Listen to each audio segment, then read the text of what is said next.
Well, that's one way to store your blades. Welcome to Flindog Woodwork. You see, I've got a saw blade storage problem. For years, I've just been hanging these things off dowels. So today, we're going to build a storage solution that I think is perfect for any shop. So let's get into it. So before we get into today's build, we need to take a look at how I've been storing all my extra saw blades.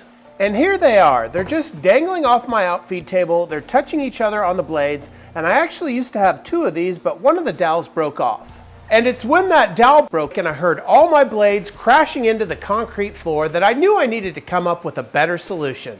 So I browsed a lot of websites trying to find the perfect solution, but I really couldn't find anything online.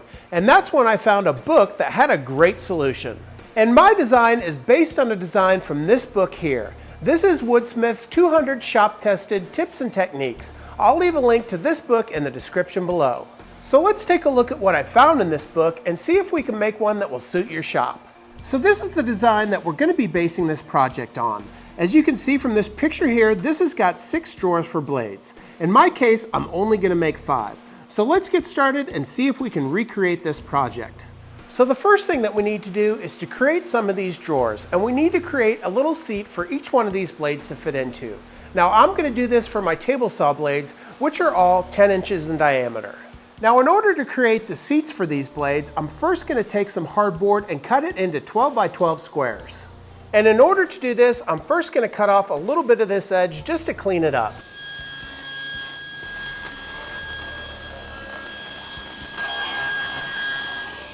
Now that I have a clean edge, I'll use this edge to reference the table saw fence. I'll rip 2 pieces at 12 inches wide.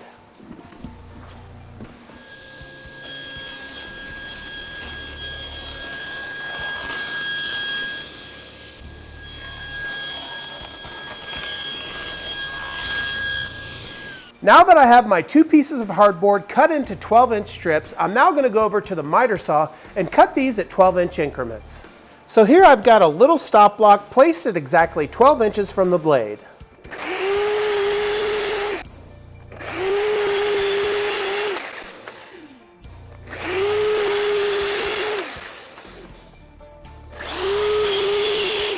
Now obviously I made all those cuts with the stop block, but just for fun, I'm now going to use my recon and see how it matches up. Here I'm just zeroing it out, and now we can move it over 12 inches.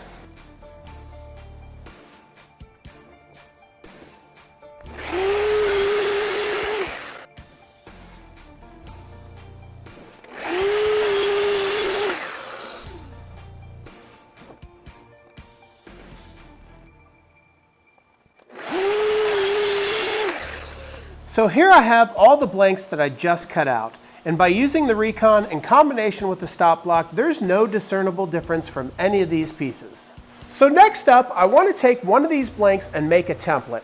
Since we know our blades are 10 inches in diameter, we're going to use a saw blade and trace out a 10-inch circle.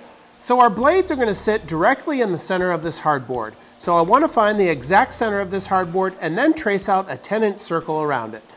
So to find the center, I'm simply going to strike a line across both diagonals.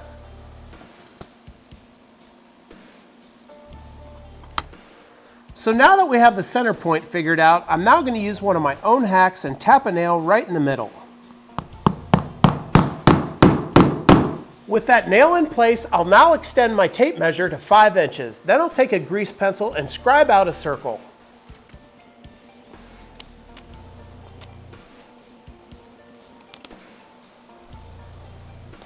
So first off, I'll drill a hole in the center of the circle.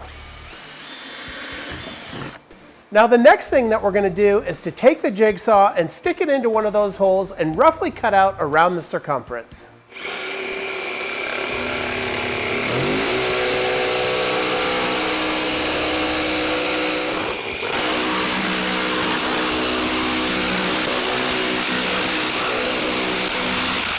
Now you probably noticed, but I found it's much easier to move the workpiece versus moving the jigsaw.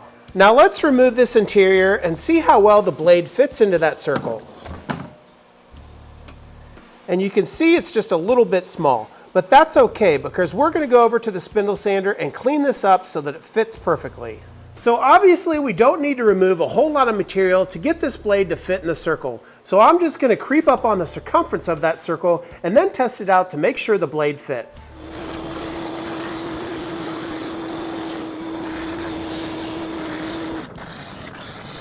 So after a little bit of trial and error, I finally got to a size that will fit all my blades. Let's go take a look at it.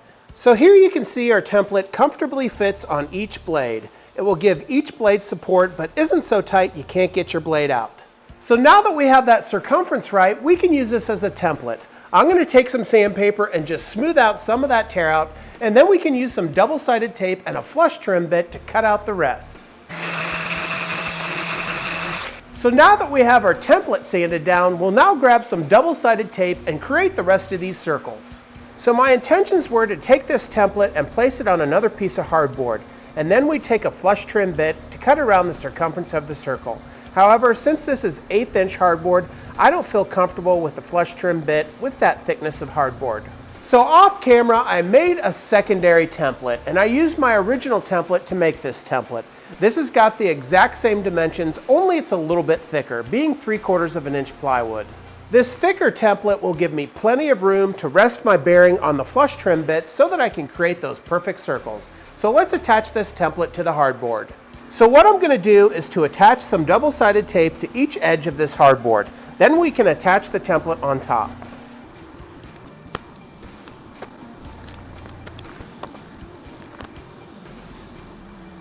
Now that we have our template attached, I'm going to take a 1/2 inch drill bit and drill a couple holes so that we can fit our router bit through this hardboard. So inside my router table, I've got a flush trim bit with the bearing on the very top. This bearing is what's going to ride along the edge of this template to cut out this hardboard. Now in normal circumstances, I would probably cut away some of this waste material, but since this is only 1/8 inch hardboard, I don't think it's going to cause too much of a problem. So I'll take my template, slide it over that router bit, and then we'll start to make our cuts.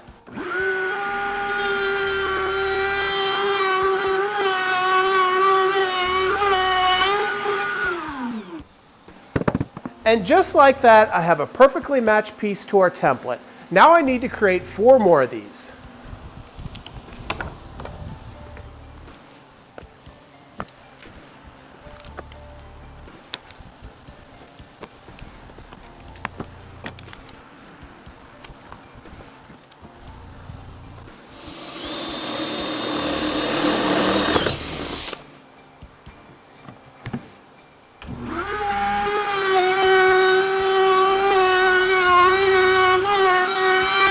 So now that I have these 5 circles cut out, I now want to laminate these to something like plywood or MDF. And you really can use anything for this. Here I've got an old piece of beaten up 1/4 inch plywood that I'm going to rip down to 12 inches wide.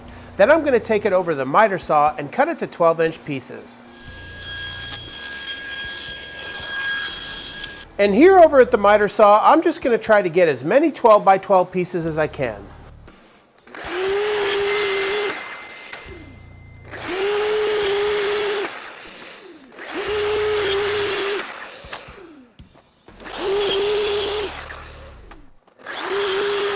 So now that we have these 12 by 12 pieces of 1/4 inch plywood cut out, you can kind of see what we're trying to do. What I want to do is to laminate this hardboard right on top of that plywood. So what I'm going to do now is use a combination of wood glue and CA glue. The CA glue is going to act like a temporary clamp as we seal these 2 pieces together.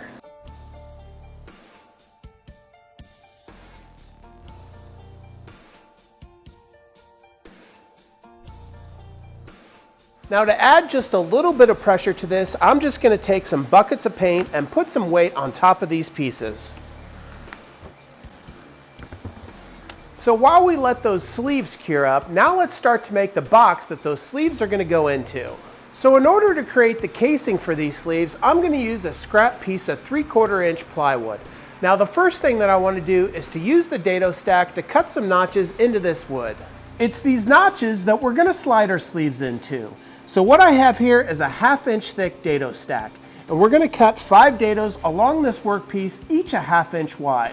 Not only are our dados going to be a 1/2 inch wide, but they're also going to be a 1/2 inch apart, so we can move our fence over a full inch for each pass. So the first thing that I want to do is to lower our dado stack until it goes halfway through our material. And I'm just going to eyeball it here. So I've got my fence set up to 1.5 inches. After each consecutive cut, I'm going to move the fence over 1 inch.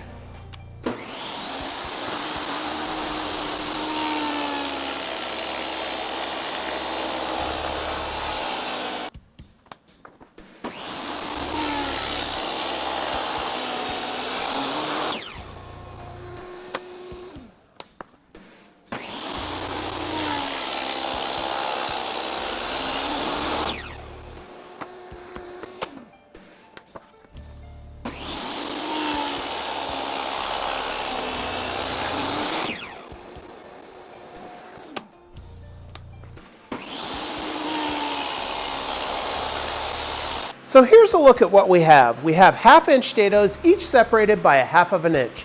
Now the reason that I went down the entire length of this material is because we're going to be cutting this in half. This makes sure that each of the dados will be perfectly matched once we put them together. So the next thing that I want to do is I want to rip this down so that we have enough material so that each one of these drawers is evenly spaced and we have enough wood on the top so that we can make our frame. So I'm going to rip this to 7 inches wide. So with my fence set to 7 inches, I'll go ahead and make the cut.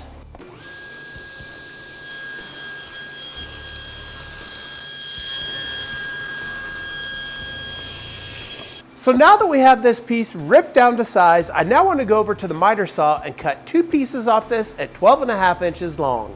So I'm going to move my stop block to 12.5 inches. This is going to give me just a little extra space in case I make a mistake, and it's also going to allow each one of those sleeves to set back from the frame a bit.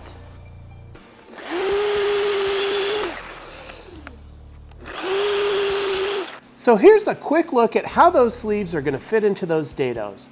Now I want to make the top and the bottom of this cabinet. And this is a perfect example of when you need to use your material versus measurements that you started off with. In this case, I measure it up to 12 5/8 inch wide. So that's the first measurement that we're going to cut. The next measurement, which is what we just cut, is 12.5 inches. So let's go cut down a piece of plywood at 12 5/8 inch wide by 12.5 inches deep. So first I'll do the 12 5/8 inch rip, and then we'll go over to the miter saw and do the 12.5 inch cross cut. And since we already have our stop block set over at the miter saw, this will be an easy cut.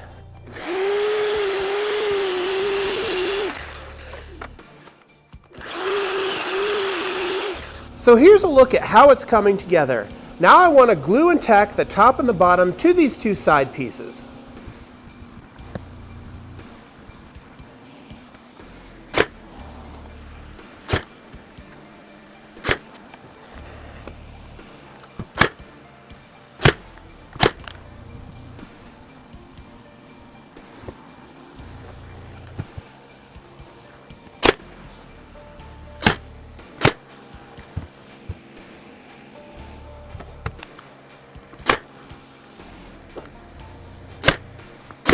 So we've almost got this frame complete. The only thing left to do is to make a back panel for this. Now I'm going to take a measurement off the piece itself, and as to be expected, it's 12 5/8 inch wide. The height of this thing is 8.5 inches tall. So I'm going to take this last piece of scrap wood and rip it to 8.5 inches wide.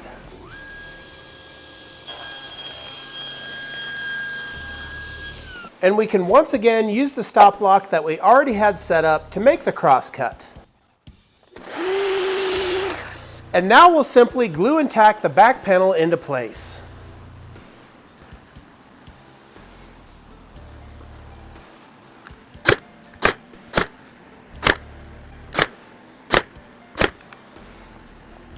So other than sanding and finishing, we're about done with the frame.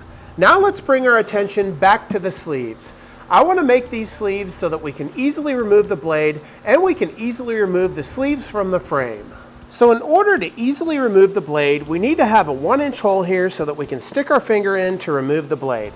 So what we're going to do is to take a saw blade and put a circle right where that arbor is.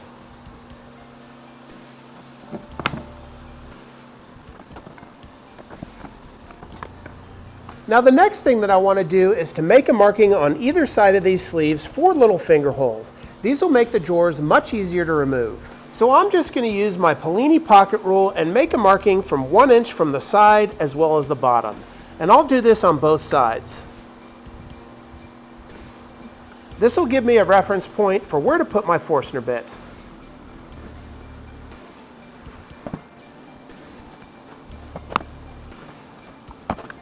Now to keep this simple, I'm going to make each one of these holes an inch in diameter. So I've got an inch Forstner bit installed in my drill press, and I'm just going to cut out each one of those holes. So I'll start off with the arbor holes, and then I'll move on to the 2 holes on the very corners.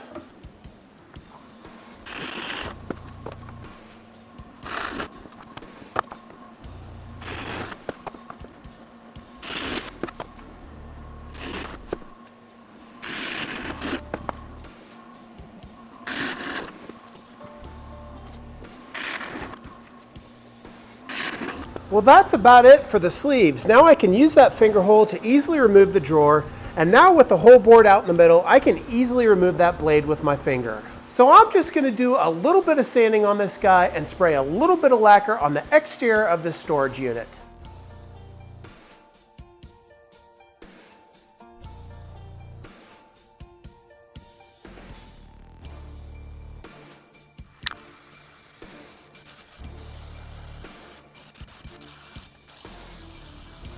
Well, that's about going to wrap up today's project build. I really appreciate you joining me along this process. Is this the most fancy piece of shop furniture you'll ever make? Absolutely not. Does it have all sorts of intricate joinery that will impress your friends? No, it doesn't. But this thing has genuine utility in your shop. So the only thing I have left to do is to fill this thing up with saw blades.